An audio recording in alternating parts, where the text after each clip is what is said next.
ఇంత ఓడగొట్టుకున్నావు ఏంది ఇలా? నీ మానసిక పరిస్థితి నాకు అర్థమవుతుంది. తక్కువ రావాలి. కనీసం 3000 లైక్లు, 3000 కామెంట్లు, 3000 సబ్స్క్రైబర్లు మెరగాలి. ఇవాళ 3000 సబ్స్క్రైబర్లు. ఎందుకంటే ఇవి మామూలు రాళ్ళు కాదు. అంతేనా? మామూలు రాళ్ళు కాదు. నీకు ఏ బిజినెస్ ఉన్నా, ఆర్థిక సమస్య ఉన్నా, పిల్లలతో పంచాయతీ ఉన్నా, ఇంకే సమస్య ఉన్నా కూడా వెంటనే పరిష్కారం. ఎన్ని ఉన్నాయి మీ బ్రాంచ్లు? ఎన్ని ఉన్నాయి? వెంటనే బ్రాంచ్లు ఎన్ని ఉన్నాయి? మొత్తం ఉన్నాయి. నీకు మేము ఆన్లైన్ లో ఆన్లైన్ లో కూడా అమ్ముతాం. వీడికి రాకుండా సరే ఈయన చెల్లి మాత్రం అది జరా ఇది చూడుర్రి క్రోమ్, ఆన్లైన్ లా అన్ని యూట్యూబ్ ఈ దంతాలు చేస్తారట, ఇన్స్టా అన్నిట్లలో అమ్ముతాం. వెంటనే డైరెక్ట్ ఇంటికి వస్తుంది. జస్ట్ మంత్రం ఎత్తాం, పంపిస్తాం. ఇక నువ్వు పెట్టుకొని తిరగాలి. పరిపాలన ఎందుకు మరి? ఇవన్నీ ఎందుకు? ఇవన్నీ హాస్పిటల్ ఎందుకు? ఈ కథ ఎందుకు? కార్ఖాన ఎందుకు? చదువుకున్నాడు ఎందుకు? ఇదంతా ఎందుకు? రాయి చాలా విలువైంది.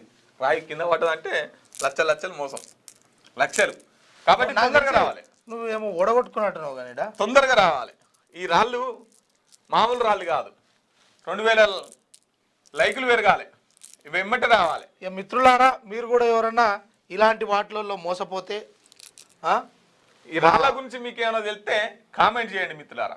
ఈ రాళ్ళు పెట్టుకొని మీరు మోసపోయినా, ఈ రాళ్ళ పేరు మీద మీకు నష్టం జరిగినా, ఈ రాళ్ళ పేరు మీద మీకు మంచి జరిగినా సరే ఇగో మేము పెట్టుకున్నాం, గింత గొన్నం గింత పెట్టుకున్నాం, మాకు మంచి జరిగింది అని చెప్పేసి మాట్లాడే వాళ్ళు కూడా సరే ఒకసారి కామెంట్ చేయండి మిత్రులారా. ఎందుకంటే శిశుపాలని 100 తప్పులు పూర్తి కావాలని ఇప్పటికి 95 నిన్నే, ఇంకో 5 కోసం వెయిట్ చేస్తున్నాం గంతే, అంతకు మించి ఏం లేదు.